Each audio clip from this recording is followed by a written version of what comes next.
let of me how I ask you got this: started in that. how long did it take you to realize that realization that when you were singing, when you were performing, everything kind of slowed down for you? You know, I mean, the anxiety, the Mm. tics, all of those things. Was that a real fast, sudden realization, or did it take time for you to realize, oh my gosh, I'm not ticking when I sing? I think it took time, and if I remember correctly, I think my oldest sister was the one that pointed it out Hmm. because I didn't even notice it. Um, I remember I have this vivid memory of sitting in the back of our family suburban, and my oldest sister is driving. There's five kids in our family, so all five of us were in there, and I was in the back singing along to some country song like Garth Brooks, and I just felt so calm, and I just never felt calm as a child for whatever reason. And I felt calm, and I was singing my heart out. And I think my sister was the one that first pointed out that I sounded not half bad, and also that I wasn't having tics. I seemed more like my full self when I was singing, I guess, and that was noticeable to my family. And so, how do you cultivate that? Because so far, like you're talking about quite a long time between being younger and realizing that music is kind of almost a safe harbor for you, but then you're talking about when you first come to Austin, you're that fear of independence is there as well. So like how long does it take for you to realize that like kind of the fear of independence is kind of, I don't want to say dumb, but like not true, right? It's not a true Mm. experience. Yeah, so interesting. It's like my fear of independence at the time felt like a very true, it felt like the truth. It Yeah, felt like a true experience to sure. me. Um, it took so much time, but I would look around and I would see other friends developing faster than me emotionally. Um, it took me a long time to realize that, but I would be like, okay, other people around me have better emotional control.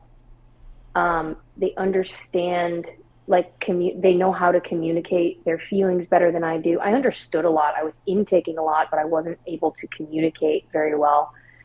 And I I just kind of had it in my head that I was not good enough Yeah. and I was not capable. And eventually I started to learn the only thing that snapped me out of it. It wasn't like I woke up one day and I was like, you know what, I can do it. The only way I figured out that I could do hard things, I was dragged through hard things. And it was not by choice. I would not have chosen it. And I'm so glad that it did happen that way. And God put those obstacles in my life because otherwise I would have never discovered how strong I truly was. Hmm. And there's this phrase that Chris Williamson, the podcaster, Modern Wisdom, he uses all the time is um, competency. I'm going to screw it up.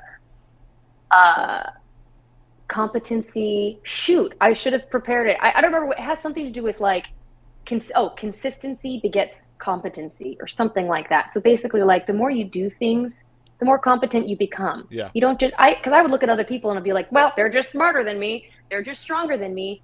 Um, I didn't realize they had to go through hard things as well to Right. become competent in their field and to become good communicators. So it was through very very difficult circumstances that I narrowly escaped, very narrowly escaped. That's when you find your limit, and that's when you know you can do it. I didn't know that I could move to Austin alone and survive.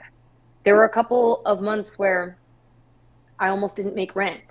There have been several moments over my last 4 years in Austin where I hadn't been able to uh, purchase groceries. I was Hmm. like hungry. People are like, "You look so good. What's your weight loss program?" I'm like, "Being poor." Yeah. Right. um, so, like, I'm just hungry.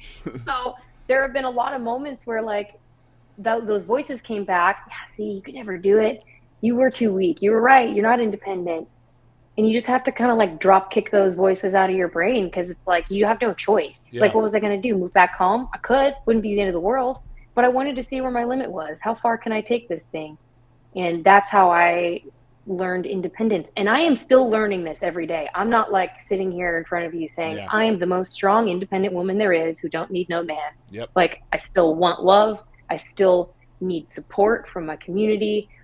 I need help.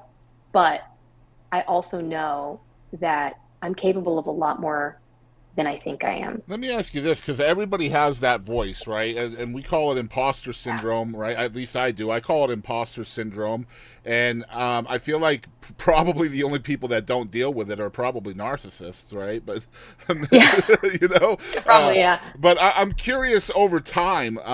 Like where you sit today, are you starting to realize, or have you started to realize that that inner voice lies most of the time? And are you starting to realize that the people around you who are actually telling the truth? You talked about, watching American Idol and seeing these horrible auditions and people saying, "Oh, you're great," and then you're hearing people around you say the same thing: "You're great, you're great, you're great." Are you starting to realize that that's the truth, and your inner voice is actually the one lying to you? Yeah. So it depends on what we're talking about specifically, but I'd say like as far as yeah, talent, that kind of imposter syndrome, eventually it's like, okay, well the majority of people are not telling me that I suck, even when I ask them for their honest opinion. So okay, maybe we lean into this, maybe we look into this. Because I wanted to pursue something that I was good at. I wasn't going to be one of those people that like wasted their whole life shooting for something that they were never going to excel at. Yeah. So I wanted to be sure about it. So that definitely helped. I just eventually started to be like, okay, well, if the majority says this, then maybe there's weight to it. Um, but I don't know. As humans, we deal with so many voices in our head. Not like in a schizophrenic way, but like we Yeah. we have these thoughts. We have negative self talk. We have doubt, self doubt, and a lot of different ways that people have muscled their way through it. But for me, a huge thing is, leaning on friends and family who I know will be honest with me. Like my mother, she can't lie to me. It's kind of annoying. She'll be honest with me. Right. She humbles me. She keeps me humble. That's why I talk to her like almost every day. You have to have Um, that.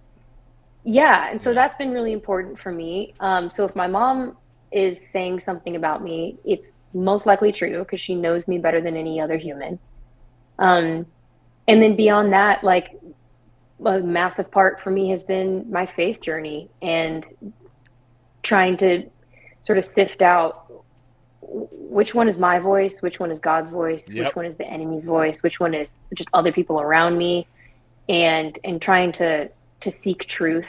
And it's a process. It's a very painful, tedious process, but It's tough, I'm man. starting to yeah, I'm starting to see the picture a little bit more clearly and kind of understand my identity. And I think once you can stand on solid ground and like really know who you are inside and out, that's when I don't know the rest of the problems of the world kind of melt away. Yep. Like this broken leg and all the other things I've been through. It's like at the end of the day, I know who I am. I know where I stand. And yeah, does that Yeah, make sense? That was a little absolutely. rambly, No, but you're great. That's great. That's why we podcast. This is great. Um, yeah. one of the things that's funny because up until the pandemic, I really never dealt with imposter syndrome a lot. And for some reason, because of COVID, or maybe in spite of COVID, I don't know why, but all of a sudden that negative inner voice started showing up for me. And I've always been a Mm, very logical human, right? So, like for you, when you're hearing those voices from your friends and your family and fans and things that are all telling you the same thing: you're talented, you're good, blah blah blah, and you're talking about, every time you hear that, it adds more weight to that. That's the logical side of me, right? Like I'm logically speaking, I'm thinking, well, yeah, there's more weight there, I should believe that, and I've always been logical. But the more that I've dealt with imposter syndrome, the kind of the lower that logical voice inside me gets, right? It's more of a mm, whisper, and you can't quite hear it quite as much. And I don't know, it's kind of weird to talk about, but that's how it's been for me. And like my yeah. wife, for example, I've been with my wife since 2015. Um, she's always talking to me about, you used to be so logical, what happened? And so it's like it's such a journey for me to get back on the black and white and stop focusing so much on the gray sometimes. Mm. Yeah, see, that's a tricky thing because, oh man, we could go into such a philosophical thing here. Yeah. But like, I'm learning because I've always been a black and white person. Sure. It's always been just this dichotomy. It's yin or yang, black or white, right or Is or wrong. not is, right? Yeah. Yeah. Exactly, to be or not to be. And so when I was faced with gray moments, I just crumbled. Yeah, I was like, same. what do you do? What do you do with this? Where Mm. do I go from here? This isn't black or white. What do I call this? It's nuanced. And the older I get, the more I realize like so many of life's issues, philosophical, spiritual, emotional, are so nuanced. Yep. That's why I love long form entertainment like podcasts, so that we can sit here and we can break down and talk about the nuances. It's really easy. We would be simpler if everything was just black and white. Yeah. If we just had the rubric in front of us of this is right and this is wrong, and it's not always that clear. It's funny because So now I look at it like black and white are like these two small boxes in front of you, and you can kind of put things in those boxes, but most of the world doesn't fit in those boxes. Most of the world is outside most those people don't. boxes. Right. So like Yeah, most everything else is gray, and then very few things you can actually stick in one of those two boxes. And boy, as a I agree. logical human being, it's so hard to deal with that, right? It is. Yeah. It absolutely is. That's where I love music. It's like that's when I write, I'm writing from the gray place. Yes, and most I'm people writing do. from the Yeah. yeah.